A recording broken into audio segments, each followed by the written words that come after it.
One of the things I'm most commonly asked about lies around the difference between a theory, a model, a method, and an approach. Whilst on the face of it, it might not seem that important, it's really useful to get hold of this in order to be able to demonstrate really theory-informed practice. So in this short film, I'm going to try and bring a little bit of clarity to that key question.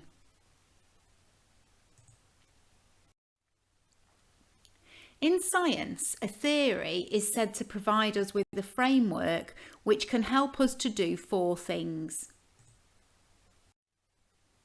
So in science, a theory is said to help us to be able to describe a situation, describe what's happening. It helps us to explain then how that situation came about. Then the theory can help us to predict what might happen next. And finally, in science, a theory is said to help us to bring about change. Actually, although it's taken from science, that's a really useful framework for social work. So in social work, that framework really describes what we do. When a social worker goes out to see a service user or a family, they're looking at trying to describe what's happening for this person. They're looking at explaining how has this situation come about, and then they predict what might happen next, particularly where there are any risk factors and we need to take account of those in our assessment. Finally, a social worker will move on to the planning stages, looking at how can we intervene to bring about more positive outcomes for this individual or this family. So really, as social workers, every day we're looking at describing, explaining, predicting, and then bringing about change. So if that's what a theory does, and that's what we do, then we're using theory every day in our practice. We might not be fully conscious of that. We might not necessarily be able to name the theory, but the fact is we are using theory in our practice every day. Using this framework, it can really help us to understand the key difference in social work between a theory and a model. So let's take it that little bit further. In social work, a theory helps us really to do 3 of the 4 things. So a theory helps us to describe a situation, explain how the situation came about, and predict what might happen next. But it doesn't really, in social work, help us to bring about change. A theory informs our thinking. So, as an example, let's say attachment theory. Attachment theory is really helpful for social workers. It can help us to describe a child or an adult's behaviour. It can help us to explain where that behaviour came from. And it can help us to predict what might happen in their future relationships. But it doesn't tell us what to do to bring about change. Attachment can inform our thinking around change, but it doesn't structure it, doesn't tell us here's exactly what to do. Attachment's a theory.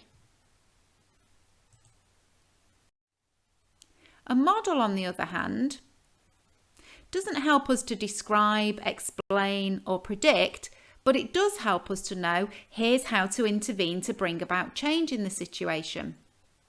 So let's say something like task-centred practice. Task-centred practice is a model in social work. It doesn't help us to describe what's happening for the individual or explain how it came about or predict what might happen next.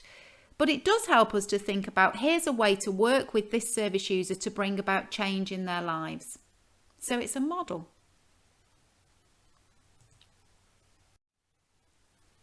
Just to summarise that point, a theory helps us to describe, explain and predict, and a model helps us to bring about change. So in social work, a theory is really all about our thinking, and a model is all about our doing. Just to give you those examples again, Attachment would be a theory because it helps us to describe, explain and predict. And task-centered practice would be a model because it helps us to bring about change. So that's the difference between a theory and a model. But what about a method and an approach? Let's look at that a bit more.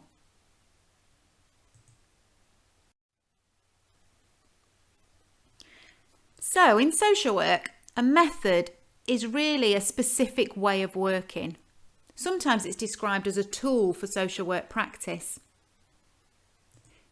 Generally speaking, a method is drawn out of a model. Examples can help clarify, can't they? So let's look at an example. GEMS question techniques are drawn out of brief solution focused therapy. It's a technique which helps us to think about how we structure our questions, how we use questions to help service users to elicit their goals, to think about exceptions, to look at what a miracle might be in their situation. And then we use scales to help people see how they can bring about change and where change has occurred. So we use GEMS questions. It's a specific method in our assessments, and that's drawn out of a model. It's drawn out of brief solution focused therapy. So a method is a specific tool, but that tool is usually implementing a model of practice.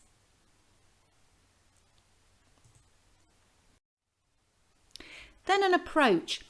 An approach is really exactly what it says. It's a way to describe our overall approach to practice. It's our overarching way of working in a situation. An approach is generally made up of a range of theories and models and therefore a number of methods, and that'll all be part of a particular approach. A good example, and one which we use all of the time in social work, is that we take a person-centred approach. That's about us trying to make sure that the service user is very much at the heart of what we're doing, is central to all of our practice.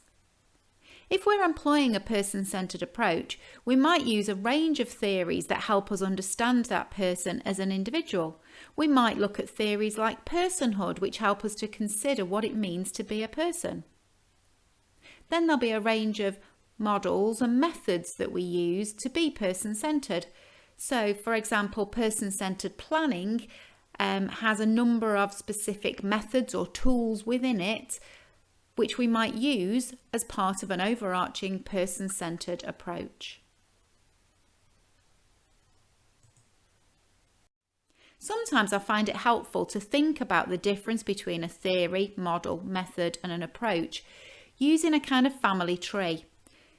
So the approach is the overall family, it's the way the family works together.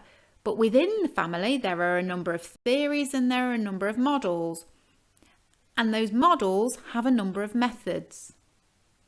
It's a really useful way of just thinking very simply about how we describe our practice. What we should be able to do as social workers is describe our overall approach to practice, talk about the theories that we've used to understand a situation, and then identify the models that we've used to intervene. But sometimes it works the other way around.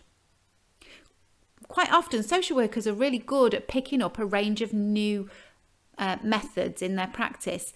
So you might see your colleague use something, or you might pick something up from a book, or you might just see a sheet lying on somebody's desk.